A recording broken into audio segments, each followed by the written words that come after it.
Sejam bem-vindos à Nova Máquina do Tempo, o canal que discute filosofia, política, ciência, cultura. E hoje no Filosofia Popular eu quero conversar com vocês sobre o filme O Lobo de Wall Street, um filme dirigido por Martin Scorsese com interpretações excelentes de Leonardo DiCaprio e de Jonah Hill, além de outros atores e atrizes. Essa conversa que nós vamos ter aqui, vamos ter vários spoilers, eu vou falar inclusive do final do filme. E por essa razão eu gostaria que vocês que estão preocupados com spoilers fossem assistir o filme primeiro e depois viessem aqui conversar sobre o filme. Pegando um resumo do filme, o filme conta a história de Jordan Belfort, para aqueles que já estão meio esquecidos, né? Um corretor de valores que trabalhava na Rothschild, que é uma empresa tradicional da Bolsa de Valores de Wall Street, e depois de uma crise muito grande, essa empresa fechou as portas, ele foi trabalhar para uma empresa bem pequenininha, que ele descobriu que, trabalhando numa empresa pequena e vendendo as chamadas ações penny stocks, que são ações de valor muito baixo, penny é tipo um centavo, ele conseguia comissão de 50% e poderia assim ganhar muito mais dinheiro. O difícil é vender essas ações, mas ele era um cara que era um bom enrolador, um bom mentiroso, e com isso conseguiu sucesso e conseguiu depois criar sua própria empresa e contratou um monte de trambiqueiros para isso, né? Porque quem estava esquecido de como era o filme, essa é a premissa do filme, é assim que o filme vai se desenvolvendo. E por que eu pensei em fazer esse vídeo? Por que eu acabei revendo esse filme recentemente com minha esposa? E tiveram algumas coisas que me fizeram pensar em fazer esse vídeo. Uma das coisas é uma conversa que ele tem com os amigos, esse grupo de muitos deles envolvidos inclusive em tráfico de drogas, sobre como é que eles vão fazer a empresa e como é que eles vão lucrar. E ele diz assim, todo mundo quer ficar rico. Aí um amigo dele diz, mas e os Amish? E os budistas? Esses não têm nenhum interesse em ficar ricos. Aí ele diz, mas não é desses que eu estou falando, eu estou falando da classe trabalhadora tradicional, gente comum que leva uma vida, enfim, difícil e tal, e querem ficar ricos, querem enriquecer. É compreensível que eles queiram enriquecer. E na verdade o que ele estava falando ali, ele estava aludindo, embora ele não use a expressão, é o sonho americano, a ideia de que todo mundo nos Estados Unidos, se quiser, se trabalhar duro, pode chegar a enriquecer, virar um milionário, ou talvez até um bilionário, se assim quiser. E no fundo o que eles fazem é explorar essa ideologia para ganhar dinheiro. Então, o personagem do Jordan Belfort, ele justamente ele se apoia na existência dessa ideologia do sonho americano, né, que já foi até referência em relatórios de bancos. Eu vou colocar na descrição desses relatórios mais um link para essa descoberta, mas que as elites analisam de que é como se o trabalhador fosse um hamster naquela rodinha, né? E o hamster sempre corre, mas nunca sai do lugar. E é exatamente assim que eles veem, porque eles sabem que a maioria dos trabalhadores não vão enriquecer. Mas ao acreditar que vão enriquecer, eles dão suporte ao sistema, eles continuam alimentando esse sistema. E é interessante ver a trajetória do Jordan Belfort, porque para ele nada era suficiente, ele sempre queria mais.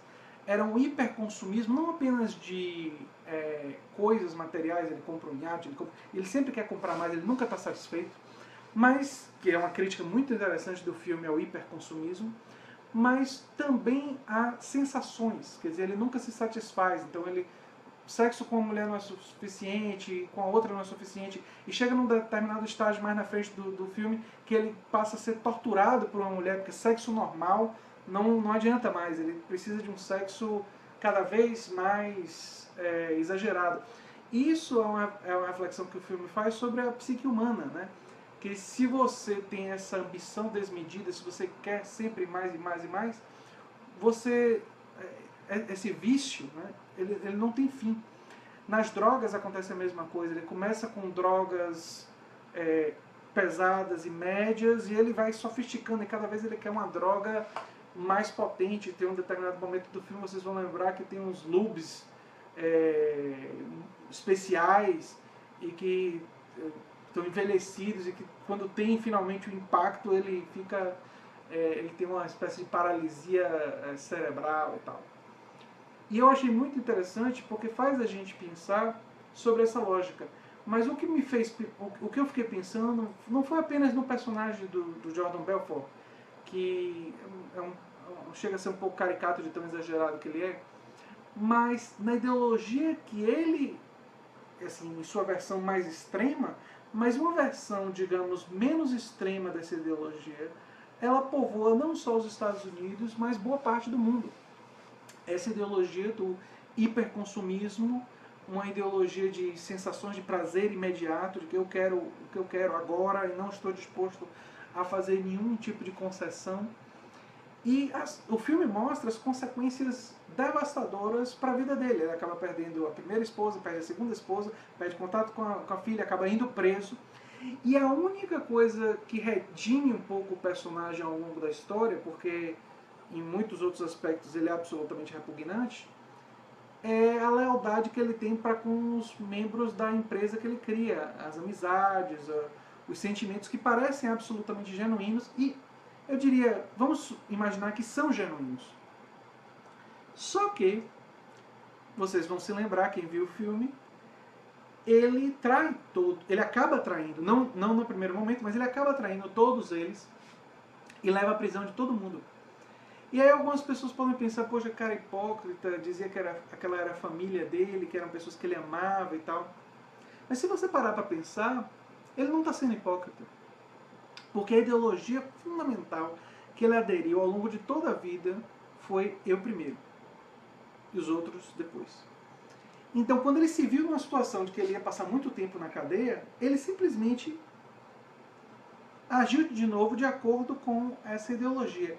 E toda a lealdade, camaradagem que a gente via naquela empresa ali, eu peço para vocês que pensem nos filmes de mafiosos, da família, da máfia. Né? Sempre tem essa coisa da família, da amizade, do carinho, do amor. Esse é o que é dito. Né? Mas se você olhar nesses filmes, normalmente é um traindo o outro, matando o outro, querendo derrubar o outro. Então, mesmo essa única característica que parecia redimi-lo, ele trai no final pela ideologia que é a fundamental, a que ele se vende. O tempo todo ele está se prostituindo, ele está vendendo ele próprio e querendo enganar os outros. Né? Desde o início do filme até o final, se vocês pararem para pensar, ele está constantemente ludibriando as pessoas. Né? Mesmo nos momentos que ele está... As únicas pessoas que ele não ludibriou por um tempo, que ele realmente ajudou, que eram os membros da empresa, ele depois ele traiu. E esse é um resultado do individualismo levado às últimas consequências. É claro que nós precisamos de motivação, é claro que a ambição em si não é uma coisa ruim. Você querer fazer sucesso, você querer ganhar dinheiro, não são coisas ruins. Mas o que eu acho que o filme mostra de forma muito interessante é que se essa for sua única preocupação, se você estiver disposto a fazer qualquer coisa, e é logo na primeira cena do filme tem uma conversa que eles dizem, você está disposto, você é bosta, e você está disposto a fazer qualquer coisa, e ele diz sim. E aí é que é o X da questão e o grande problema. E tem que ter certas coisas na sua vida, no seu âmago, que você não está disposto a negociar. Que você estaria disposto a perder dinheiro por essas coisas. A perder a oportunidade por essas coisas.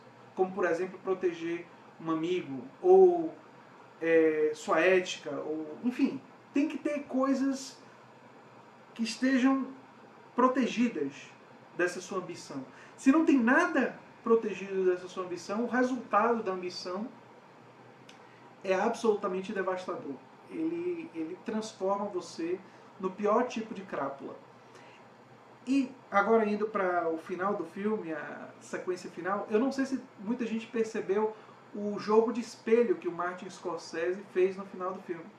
O que é que eu quero dizer com o jogo de espelho? Ele chega na frente de uma plateia na Nova Zelândia, eu estou até com a camisa da Nova Zelândia, talvez inspirada no filme, né? E ele chega numa plateia e diz assim, em determinado momento, me venda essa caneta, que é uma coisa que ele tinha feito antes. E cada pessoa vai dizendo as coisas boas da caneta e fazendo um esforço de tentar vender a caneta. E ninguém faz o que o amigo dele, mais esperto, fez. que foi perguntar, você precisa, anote meu nome, aí você está precisando anotar meu nome, aqui é o caneta para você anotar. Quer dizer, criar uma necessidade. E aí preenchê-la. Né?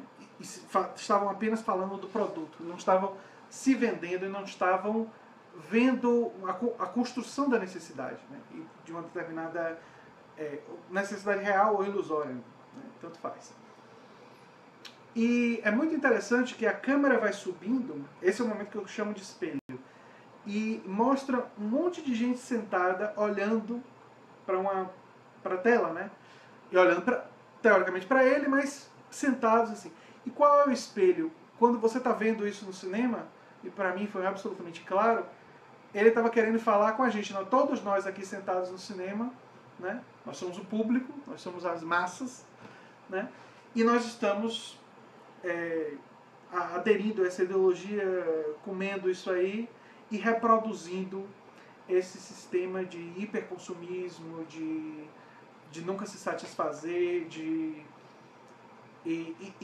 permanentemente... E nós podemos ter um lado insatisfeito, mas poderia ser uma insatisfação de que eu quero mais conhecimento, eu quero tratar as pessoas melhor, eu quero ser uma pessoa melhor, né? Não eu quero ter mais, ter mais, ter mais.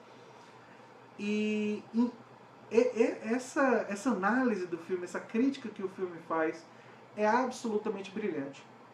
No entanto, e esse é um tema para um outro vídeo, essa crítica que o filme faz é uma crítica que eu chamaria da crítica profundamente artística. Ela é mais bonita, mas ele não faz questão, em alguns momentos do filme, nesse momento final, por exemplo, que você entenda. Ou seja, ele só vai ser compreendido por quem está muito atento. E se a maioria das pessoas não estiverem atentas, simplesmente não vão perceber. E alguns podem até ver o filme e pensar, ele só ficou 3 anos na cadeia, vendeu o direito do livro, ele acabou se dando bem. E não pensam em todo o dano que ele produziu para o próprio corpo, a perda dos relacionamentos, a perda das amizades, a perda do contato com o próprio filho, dos filhos, né? Filho e filha.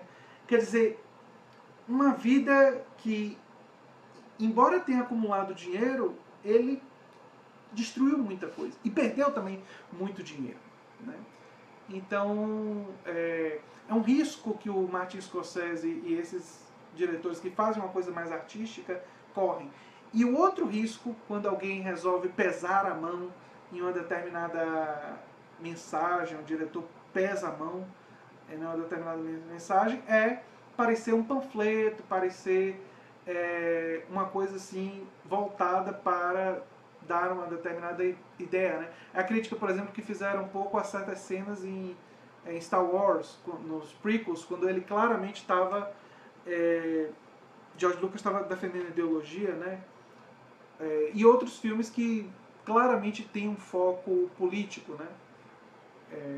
Trumbo, por exemplo, também tem esse lado profundamente político. Mas era isso que eu queria dizer para vocês. Eu acho que a crítica que o Lobo de Wall Street faz ao hiperconsumismo, que ele faz essa ambição desmedida, essa ganância por dinheiro interminável, ela é muito interessante e vale a pena a reflexão. É um filme muito bom. Se vocês não tinham percebido esses detalhes, eu sugiro que vocês assistam com atenção para pegar esses detalhes. E é um tema que nós vamos revisitar mais vezes no futuro.